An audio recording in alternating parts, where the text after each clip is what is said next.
نسب کی بھی بڑی اہمیت ہے، کیونکہ اچھے خاندان میں اگر آپ پیدا ہوگے نا تو باپ دادا کی جو اچھی صفات ہیں وہ آپ کے بلڈ میں منتقل ہوتی ہے. اس لیے اسلام نے اس کی اہمیت کو بیان کیا ہے کہ نکاح کرتے ہوئے خاندان دیکھو، صرف دولت مت دیکھو. اسلام میں دولت کی اہمیت نہیں ہے لیکن خاندان کی بڑی اہمیت ہے. اسلام میں خاندان کی اہمیت ہے، اسی وجہ سے اللہ تعالیٰ نے اپنے حبیب صلی اللہ علیہ وسلم کو اس وقت کی سب سے بہترین قوم کے سب سے بہترین خاندان میں پیدا کیا ہے. اور اللہ تعالیٰ نے دنیا کی امامت کے لیے اس وقت صحابہ کرام کو منتخب کیا کہ وہ عرب تھے، کیونکہ اس وقت عربوں میں برائیاں تو تھیں مگر عربوں میں جو کوالٹیز تھی، جو خصوصیات تھیں، وہ پوری دنیا میں کہیں بھی نہیں تھی. اور یہ جو خصوصیات تھیں یہ ٹرانسفر ہوتی آ رہی تھی ابراہیم علیہ السلام سے، کیونکہ عرب کس کی اولاد میں تھے؟ حضرت اسماعیل علیہ السلام کی اولاد میں تھے. اب لوٹ مار بھی کرتے تھے، بہت برائیاں تھیں، لیکن اللہ نے آخری نبی کو بھیجا کس میں؟ قریشیوں میں بھیجا، عربوں میں بھیجا. اور آخری نبی کا آنا اس کی علامت تھی کہ یہ نبی کا انکار نہیں کریں گے، کیونکہ اگر وہ نبی کو قتل کر دیتے تو نبوت کا دروازہ تو بند ہے. یہ اس لیے لایا گیا کہ اب اس قوم کے ذریعے دنیا پر امامت کرنی ہے اس قوم نے. تو اب سوچئے کہ اللہ تعالیٰ روم اور فارس کو سلیکٹ کر لیتے نا. روم کی بڑی طاقت تھی، بڑی تہذیب تھی، ایٹیٹیوڈ، آداب، بڑے اچھی تمیز سے ملتے تھے وہ لوگ. روم اور فارس جو تھے نا بڑی ترقی یافتہ قومیں تھیں، تہذیب سے رہتے تھے وہ لوگ. اور یہ جو عرب تھے یہ بڑے جاہل تھے، ان کو تو لکھنا ہی نہیں آتا تھا، پڑھنا ہی نہیں آتا تھا. لیکن کیا وجہ ہے کہ اللہ تعالیٰ نے نبی کو کس قوم میں سے سلیکٹ کیا؟ قریش میں سے. نبی صلی اللہ علیہ وسلم نے فرمایا کہ اللہ تعالیٰ نے ابراہیم علیہ السلام کی اولاد میں بنو کنانہ کو منتخب کیا، پھر اس میں اللہ تعالیٰ نے قریش کو، قریش میں بنی ہاشم کو، اور بنی ہاشم میں مجھ کو. سب سے بہترین سے بہترین سے بہترین سے بہترین سے جو بہترین قوم تھی نا اس میں سے سلیکشن کر کے نبی کا انتخاب کیا گیا. اس کی وجہ یہ تھی کہ عربوں میں کچھ ایسی خصوصیات تھیں جو دوسری قوموں میں نہیں تھیں. نمبر 1، جھوٹ نہیں بولتے تھے. آ رہی ہے بات سمجھ میں؟ کیا نہیں کرتے تھے؟ جھوٹ کو بہت برا سمجھتے تھے. کہتے تھے یہ مردانگی کے خلاف ہے، بات کچھ ہے بول کچھ دو. نمبر 2، معاہدوں کی خلاف ورزی نہیں کرتے تھے. ایگریمنٹ ہو گیا نا تو معاہدہ توڑنا یہ تو زبان دے کے مکر جانا ہے نا.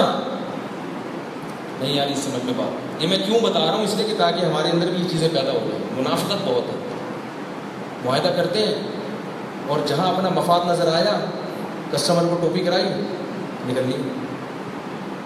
اب بحریہ ٹاؤن میں آپ نے اسٹیٹ ایجنٹ نے آپ کو پلاٹ دے دیا، بیانہ لے لیا، ہاں بھائی یہ 20 لاکھ کا پلاٹ آپ کا ہوا. ادھر ایک نیا کسٹمر آیا 30 دے رہا ہے وہ. اب آپ سے بیانہ لینا اس کی علامت ہے کہ آپ سے ایگریمنٹ بولو نا ہو چکا ہے. اب ایک بڑی سی ٹوپی خریدے گا، جب آپ آؤ گے تو آپ کے اوپر اچھی طرح سے آپ کو پہنا دے گا. آپ وہ ٹوپی جب آپ کے سر پہ آئے گی آپ کہو گے یار بڑا اچھا ہوا کہ تم نے یہ پلاٹ کے پیسے مجھے واپس کر دیے. وہ ایسی کہانی گڑے گا بے بھائی وہ تو فائل ہی کرپٹ نکلی ہے یار. آپ کہو گے بحریہ ٹاؤن کی کیسے کرپٹ ہو گئی؟ اب چھوڑو، ہم جانتے ہیں بحریہ ٹاؤن میں چھوڑا یار. اتنا سفید جھوٹ بولے گا نا. یہ ہوتا ہے گھٹیا پن، نیچ پن، کمینہ پن. معذرت کے ساتھ ممبر ہے مسجد کا لیکن اس کو کیا کہتے ہیں؟ نیچ پن، گھٹیا پن. چند ٹکوں کی خاطر اپنی زبان کو بدل دینا، یہ گھٹیا پن. اور ایسے گھٹیا آدمی کو کبھی ترقی نہیں ملتی. پیسہ مل جاتا ہے، دل میں سکون نہیں ملتا.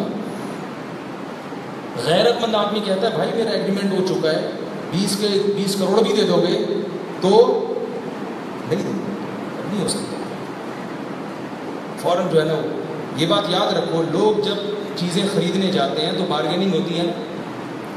جیسے بھی بقرعید آنے والی ہے، آپ منڈی جائیں گے، دیکھو معاہدے کی اور زبان کی خلاف ورزی کہاں ہوتی ہے میں آپ کو بتا رہا ہوں. آپ منڈی جائیں گے، بیل دیکھا آپ نے، بچڑا دیکھا، ہاں بھائی کتنے کا؟ وہ کہتے ہیں بھائی 1.5 لاکھ. آپ بتا بھائی صرف بیل چاہیے.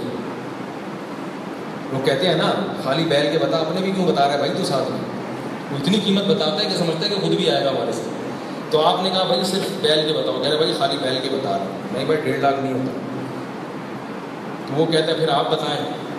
آپ نے کہا بھائی 70 دوں گا. اس نے کہا نہیں بھی 80 کر لو. آپ نے کہا نہیں بھی 70. وہ آ گیا 70 پہ. ادھر جیسے ہی وہ 70 پہ آیا, آپ کو کسی دوست نے آواز دیا بھائی ادھر یہ دیکھو کون مال نظر آ رہا ہے. یہ بھی معاہدے کی خلاف ورزی ہے, اور یہ بہت ہوتا ہے. میں تو جاتا رہا ہوں نا پہلے منڈی جانور خریدنے کے لیے دوست احباب کے ساتھ. ایک دفعہ میرے ساتھ ایسے ہی ہوا. ایک منہ سے ہم نے قیمت بولی, وہ آ گیا. ہمارے دوست جو تھے وہ پتلی گلی سے نکلنے لگے. میں نے کہا آپ کدھر جا رہے ہو؟ اس نے کہا یہ ایک دم جو 70 پہ آ گیا اس کا مطلب ہے یہ دال میں کالا کالا. میں نے کہا جب تھا تو یہ پہلے سوچ لینا تھا. جب آپ 70 بول رہے ہیں تو اس کا مطلب یہ ہوتا ہے کہ میں یہ فائنل کر رہا ہوں, اس میں میں خریدوں گا. یہ جنرل نالج کے لیے نہیں بتا رہا میں آپ کو. یہ بات یاد رکھو. یہ سب چیزیں کس سے تعلق رکھتی ہیں؟ انسان کے کیریکٹر کا, انسان کے کردار کا. سب سے پہلا جو تاثر پیدا ہوتا ہے نا وہ کس سے ہوتا ہے؟ زبان سے. بولو نہیں, تالا لگا دو زبان کو. کیا ضرورت ہے ڈائریکٹ جا کے 70 بولنے کی؟ وہ بولنا ہے 1.5 لاکھ, آپ بولو بھائی خالی بیل کے بتا دو. ٹھیک ہے, وہ خود ہی سمجھ جائے گا کیونکہ میں نے بہت زیادہ بتایا ہے. تو وہ پھر بولے گا بھائی, وہ بولے گا آپ بولو تو آپ کو میں پہلے اس کو دیکھ لوں گا, اس کی دم کھینچ کے دیکھو کہیں ایلفی سے تو نہیں جوڑی ہوئی. یہ سب چیزیں چیک کرو. اس کے بعد آپ پھر اپنی قیمت یہ سوچ کے بتاؤ کہ اگر اس نے یہ بول دی تو مجھے. اب ہمارے ایسا ہوا کہ وہ پٹھان ہوتے ہیں نا, اسمگلنگ کی چیزیں بیچ رہے ہوتے ہیں, وہ بیچارے ان استریاں بیچ رہے ہوتے ہیں. میرے بھائی تھے, بڑے بھائی, وہ 2 استریاں لے کر آیا. میرے بڑے بھائی نے ویسے ہی گپ شپ لگانے کے لیے وہ پٹھان سے کہا کہ بھائی یہ استری کتنے کی؟ اس نے کہا 1000 کی 2 ہیں. نہیں سوری 3000 کی ایک ہے, کچھ ایسے بولا. میرے بھائی نے کہا 500 کی 2 دے دو. ویسے ہی بولا. اس نے کہا لے لو. بھائی کہتا ہے یار یہ 500 کی جب 2 دے رہا ہے تو یہ تو کھٹارا ہوگا نا. میں نے کہا لے لو بھائی. بولا کیوں تھا, وہ لے لی انہوں نے. 500 کی تھی, چلو اب کیا کریں گے. تو یہ چیزیں ان کا تعلق کس سے ہے؟ زبان سے. تبھی آپ دیکھیں کہ عربوں میں یا تو کافر تھے یا مسلمان, منافق نہیں تھے. منافق وہاں پیدا ہوئے مدینہ میں, یہودیوں میں تھے منافق, کہ جب مفاد نظر آتا تو مسلمان ہے, اور جب مفاد کافر میں نظر آتا تو کیا ہے؟ یہودی. لیکن جو قریشی تھے وہ یا تو پکے کافر تھے یا پکے مسلم. یہاں تک کہ ابو طالب کو موت کے وقت بھی نبی نے دعوت دی. اس نے کہا اگر میں نے اب ایمان قبول کر لیا تو لوگ کہیں گے موت سے ڈر گیا. اگرچہ یہ غلط کیا انہوں نے, لیکن یہ ایک لحاظ سے یہ بھی تو ہے نا کہ بھائی جب ایمان لانا تھا تو پہلے کیوں نہیں لے کر آیا میں؟ تو کیونکہ لوگ اس کو معیوب سمجھتے تھے نا. ابو طالب نے غلط کیا. غلط یہ کیا کہ بھائی پہلے اللہ کی رضا کو دیکھو نا. لیکن اس میں ایک پہلو یہ بھی تو ہے کہ بھائی منافقت نہیں ہے, جیسے تھے ویسے ہیں. اسی لیے ان کے لیے کم درجے کی جہنم ہے اور منافقین کے لیے زیادہ درجے کی جہنم ہے. تو یاد رکھو زبان کی پاسداری کیا کرو. انسان کے کردار کا پتہ ہے 2 چیزوں سے پتہ چلتا ہے. یہ 2 چیزیں عربوں میں تھیں. نمبر 1 سب سے پہلے زبان.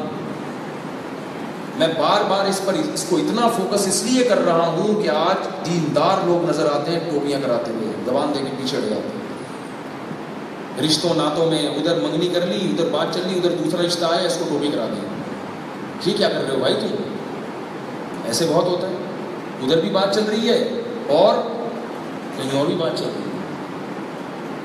جب آپ کی کہیں اور بھی چل رہی ہے تو اگر ان لوگوں کو پتہ چلے گا کہ انہوں نے کہیں اور بھی ٹانگ اڑائی ہوئی ہے تو وہ دلچسپی نہیں لیں گے, لیکن آپ ان کو چھپا کے رکھتے ہو. تو یہ گھٹیا حرکت ہے, بری حرکت ہے. دوسرا مسئلہ جس سے جو قرآن سے پتہ چلتا ہے کہ وہ یہ کہ مالی لین دین میں اس انسان کی لیے ہو, اس سے بھی انسان کے کردار کا پتہ چلتا ہے. دیکھو اللہ تعالیٰ نے, ہم نے جو کل آیتیں پڑھی ہیں ان میں آتا ہے وَإِنَّ مِنْ أَهْلِ الْكِتَابِ وَمِنْ أَهْلِ الْكِتَابِ مَنْ إِنْ تَأْمَنْهُ بِقِنْطَارٍ يُؤَدِّهُ إِلَيْكَ.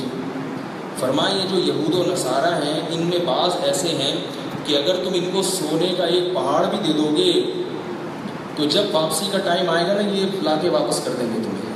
کردار کے اتنے اچھے ہیں. وَمِنْهُمْ مَنْ إِنْ تَأْمَنْهُ بِدِينَارٍ, اور ان میں بعض ایسے ہیں کہ ایک سکہ بھی دے دو گے نا اگر ان کو, لَا يُؤَدِّهُ إِلَيْكَ إِلَّا مَا دُمْتَ عَلَيْهِ قَائِمًا, وہ واپس اس وقت تک نہیں کریں گے جب تک اس کے سر پہ 24 گھنٹے جا کے کھڑے نہ ہو جائے. آپ مجھے بتاؤ، آج جب کوئی آدمی پیسے لیتا ہے، کسی نے آپ سے سونے کا پہاڑ لے لیا، 10 کروڑ روپے کی رقم لے لی، وہ جب ٹائم ہوگا واپسی کا، کیا آپ کے گھر آ کے بیل بجائے گا کہ ٹائم ہو گیا، میں اس سے پہلے 2 منٹ پہلے آ گیا ہوں؟ بجائے گا بیل؟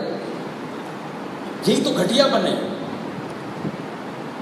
بھائی. ایک آدمی نے تم پر احسان کیا ہے، تمہاری ضرورت پوری کی ہے، تو اب تمہارا فرض بنتا ہے کہ تم وقت سے پہلے اس کی رقم اس کو پہنچاؤ. نہیں پہنچاتے، چاہے داڑھی ہو یا داڑھی نہ ہو، تہجد گزار ہوں یا نہیں پڑھتے ہوں، سب ایک جیسے ہیں اس معاملے میں. اور اللہ کیا فرما رہے ہیں؟ کردار کی خوبی اس بات کو اللہ قرآن میں بیان کر رہے ہیں کہ بعض ایسے ہیں جو کردار کے اتنے اچھے ہیں کہ وہ یہ نہیں دیکھتے کہ تھوڑی رقم ہے یا زیادہ، سونے کا پہاڑ بھی ہوگا تو واپس لا کے لوٹائیں گے، یہ آپ کی رقم ہے. اور جو لچڑ طبیعت کے لوگ ہیں نا، گھٹیا، وہ کیا کرتے ہیں یار، جتنا عرصہ روک سکتے ہو روک لو، اس کو کاروبار میں لگا کے پیسہ کماتے رہو. زیادہ تر تو یہی ہو رہا ہے. 50-50 لاکھ روپے، کروڑ روپے لوگوں کے پھنسے ہوئے ہیں. لوگ میرے پاس آتے ہیں کہ ہم نے فلاں کو دے دیے تھے، اب جب واپسی کا ٹائم آیا ہے تو وہ دے نہیں رہا، واپس نہیں کر رہا. وہ کہہ رہا ہے توڑ کے لے لو، قسطوں میں لے لو. کیوں لے لو بھائی قسطوں میں؟ یا تو وہ دل کی خوشی سے اجازت دے رہا ہو تو ایک الگ بات ہے، اجازت نہیں دے رہا، آپ کو اپنی جائیدادیں بیچ کے اس کے پیسے واپس لوٹانے پڑیں گے. کردار کا اچھا ہونا یہ جو ہے نا بہت ضروری چیز ہے. تو عربوں میں یہ 2 خصوصیات تھی جن کا اللہ نے قرآن میں ذکر کیا ہے. یہ جو آل عمران کو اللہ نے منتخب کیا ابراہیم علیہ السلام کی اولاد کو، اس پہ میں جلدی بتا رہا ہوں کہ کیا تھا. ایک تو کردار، جھوٹ نہیں بولتے تھے، امانت میں خیانت نہیں کرتے تھے، اور منافقت نہیں تھی ان میں. نمبر 2 بہادری تھی، بزدل نہیں تھے. جب اپنی قوم کا ساتھ دینے کا ٹائم آتا تو پتلی گلی سے نہیں نکلتے تھے. ہمارے ایک دوست ہیں، وہ کہہ رہے میرا بڑا اچھا دوست ہے، ایک دن مجھے لڑکوں نے گھیر لیا، پٹائی کے لیے، تو سب سے پہلے وہ دوست بھاگا ہے.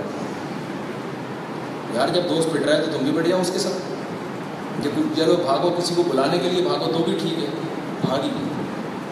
عربوں میں یہ نہیں تھا، مر جاتے تھے، قتل ہو جاتے تھے،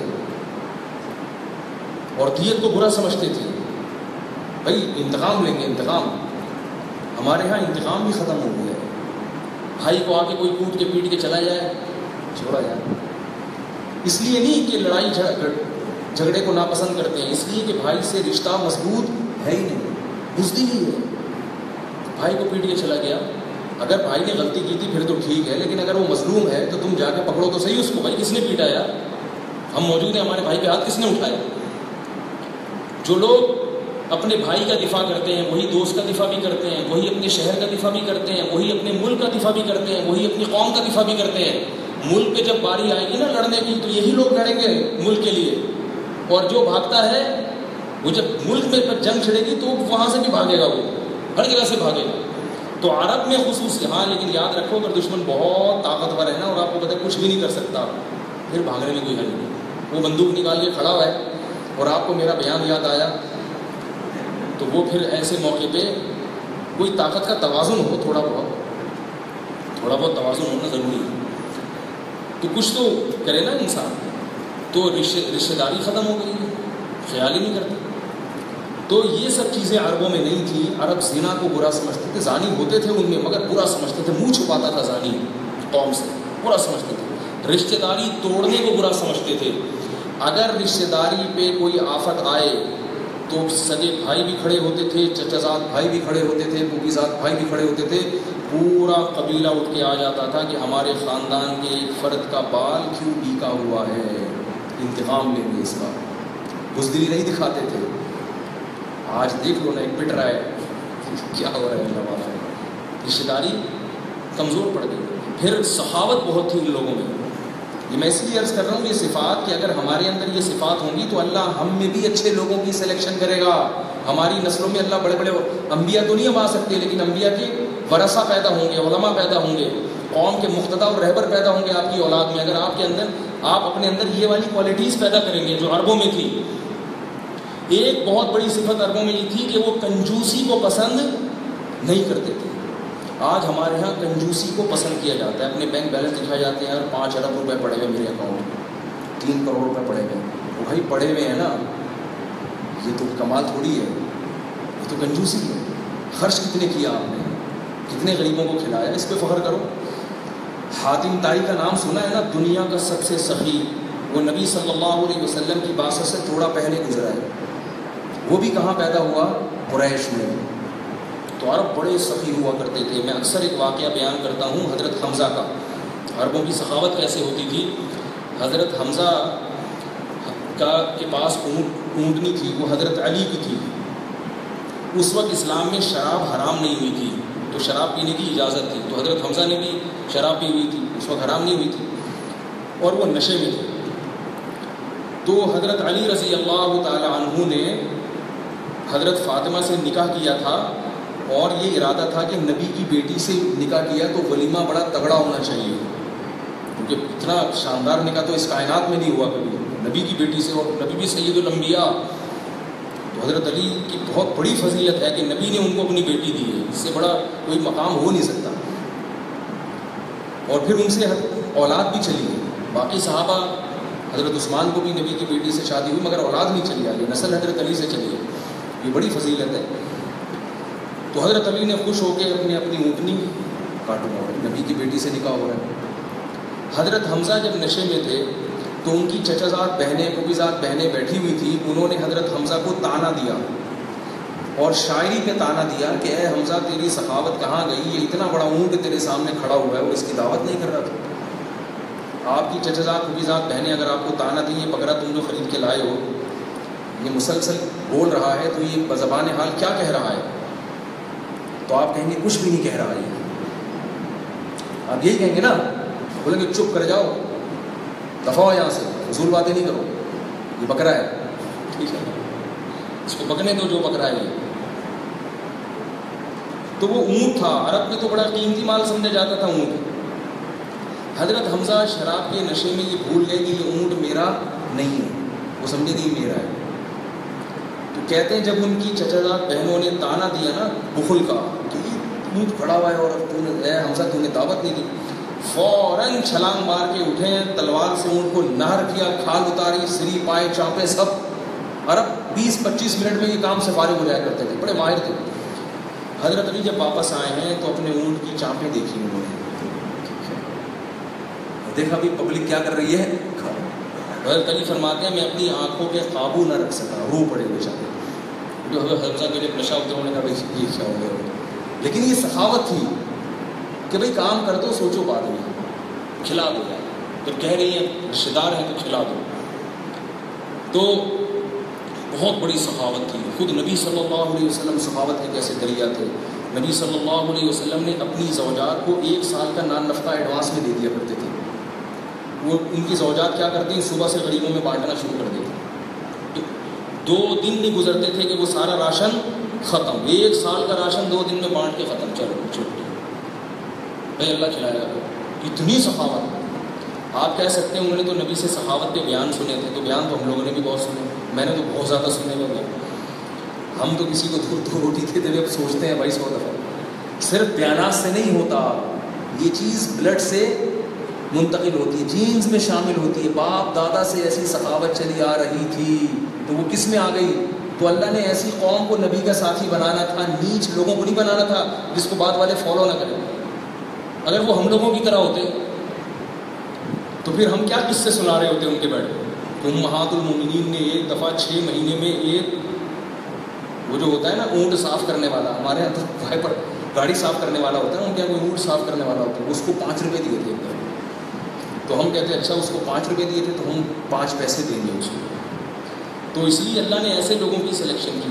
تو اللہ تعالیٰ نے سورہ آل عمران میں بتایا، میں 5 منٹ میں اپنی بات سمجھ کے ختم کرتا ہوں، کہ ان اللہ اصطفیٰ آدم ونوحا وآل ابراہیم وآل عمران علی العالمین. اللہ نے آدم کو، نوح کو، عمران کی اولاد کو، ابراہیم کی اولاد کو سارے جہان میں فضیلت دی ہے، منتخب کیا ہے، سخاوت میں، بہادری میں، تقوی میں اور بہت ساری چیزوں میں. اور ان میں پھر اللہ نے ابراہیم علیہ السلام کو بہت زیادہ فضیلت دی ہے. وقت پورا ہو گیا، میں پھر یہ نسب کل بتاؤں گا. ابراہیم علیہ السلام کا ایک واقعہ سناتا ہوں سخاوت کا، کہ یہ عربوں میں، آج بھی عربوں میں بہت سخاوت ہے. جو لوگ سعودی عرب میں رہ کر آتے ہیں وہ دیکھتے ہیں. ہم نے خود بھی مشاہدہ کیا کہ آپ عربوں کو جتنا مرضی برا بھلا کہیں لیکن سخاوت میں کوئی قوم عرب قوم کا مقابلہ آج بھی نہیں کر سکتی. ایسے خرچ کرتے ہیں وہ رفتاریاں دیکھو کیسے کراتے ہیں. دسترخوان پہ ایسے بٹھاتے ہیں کہ جیسے نہیں بیٹھے تو جیل میں بند کر دیں گے. گھسیٹ گھسیٹ کے لاتے ہیں ادھر بیٹھو واللہ. اور آپ نے کسی کے دسترخوان سے بندہ اٹھا کے اپنے پہ لے گیا کیس ہو جائے گا آپ کے. ماں باپ کا بڑا احترام کرتے ہیں عرب آج بھی. کیسے مردی عیاش ہوں گے. سخاوت اتنی, کیونکہ سخاوت کا سب سے پہلا جو مصرف ہے وہ تو والدین ہے نا. ہمارے یہاں کم بخت اپنے باپ پہ خرچ نہیں کرتا آدمی, آج ماں پہ خرچ نہیں کرتے. ایسے کنجوسی سے نکال کے پیسے دیتے ہیں. پتہ ہے 2-3 سال پہلے سعودی عرب کی عدالت میں مقدمہ آیا تھا, ماں پہ کیس کیا تھا. ایک بھائی نے دوسرے بھائی پہ کیس کیا ماں کے بارے میں. کہہ رہے یہ ماں اس کے ساتھ رہتی ہے, میرے ساتھ رہے گی, میں اپنے ساتھ رکھوں گا ماں کو. دوسرا کہہ رہا ہے میں اپنے ساتھ رکھوں گا ماں کو. اتنی لڑائی ہوئی ہے بھائیوں میں کہ کیس کہاں چلا گیا, عدالت میں. جج نے فیصلہ کیا بھائی 6 مہینے تمہارے پاس, 6 مہینے یعنی وہ بیٹا ایک کہہ رہا تھا پورے سال میرے پاس رہے گی, دوسرا کہہ رہا تھا پورے سال میرے پاس رہے گی, میں کھلاؤں گا ماں کو. آج ڈراموں میں فلموں میں عربوں کا مذاق اڑایا جاتا ہے. اصل میں ان کا مقصد عربوں کا مذاق نہیں ہوتا, اسلام کا مذاق ہوتا ہے. لیکن ان کا کلچر میں دیکھ لو کہ ماں کو کہاں دے جاتے ہیں, اولڈ ہاؤس میں. کوئی اپنی ماں کو گھر میں رکھنے کے لیے تیار نہیں ہوتا. ہمارے کلچر میں ماں کو گھر پہ رکھنے پر لڑائیاں ہوتی ہیں.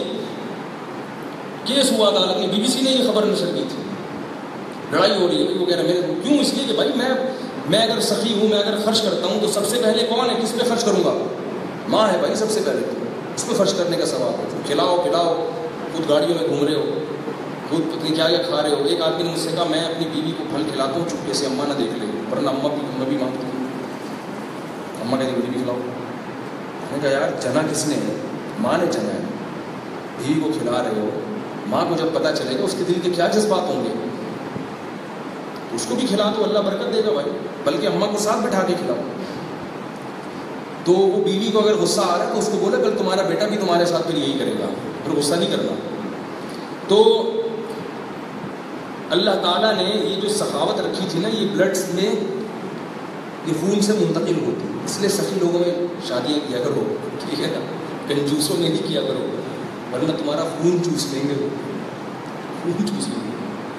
ایک گھڑی دے دیں گے جہیز میں, اس کے بعد پھر جو پیسے نکلوائیں گے نا تم سے, وہی گھڑی کو دیکھ کے تم کو جہیز میں ملتی ہے, ٹھیک ہے نا.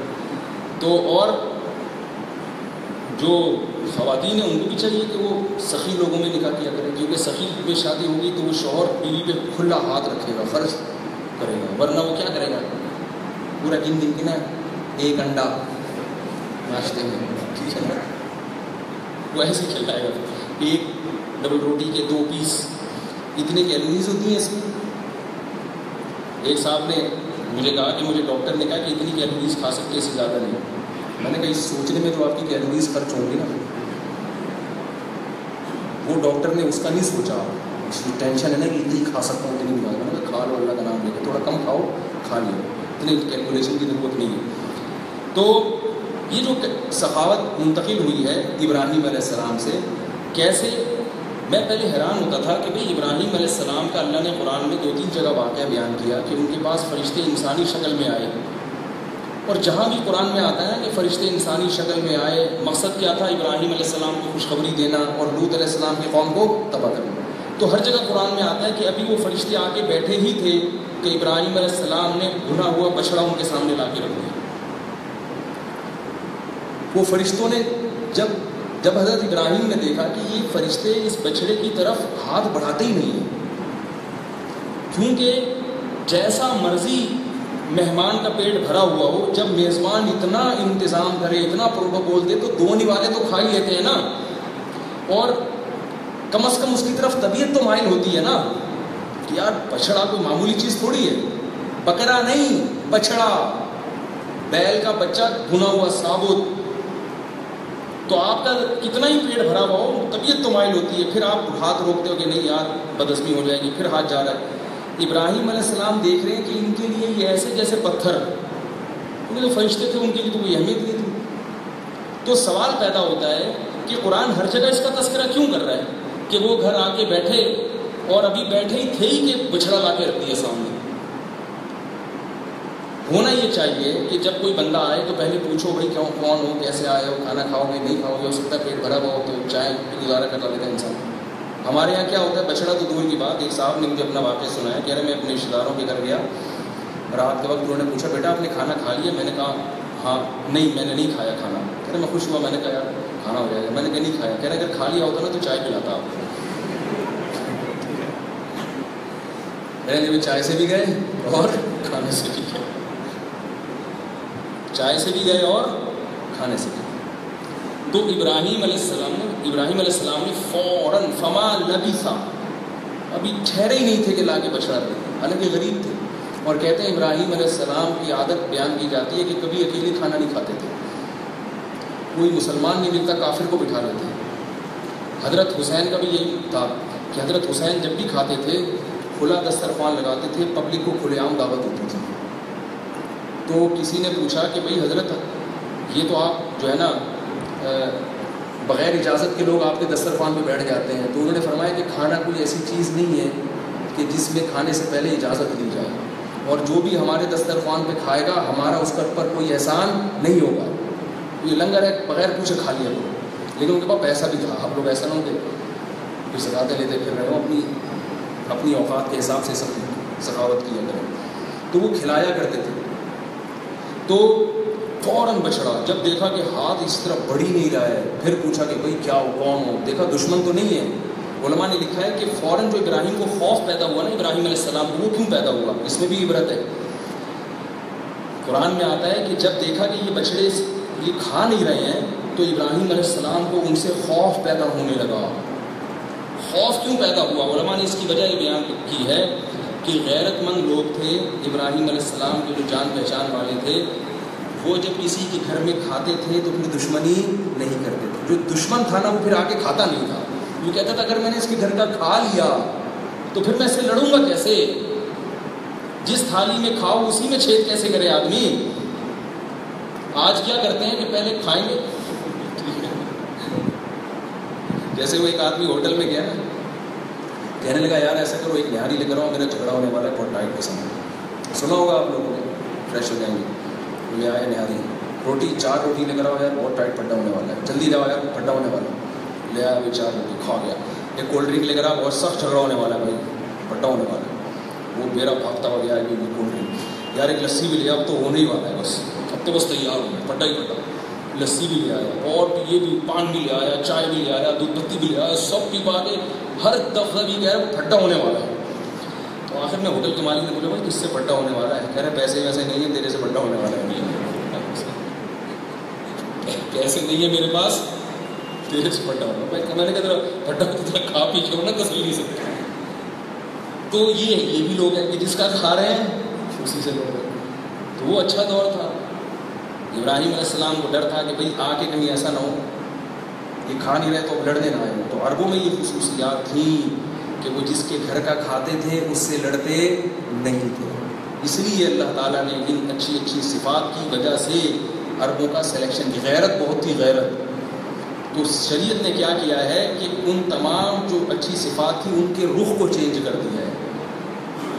سمجھ میں آ رہی ہے نا بات, رخ کو چینج کر دیا.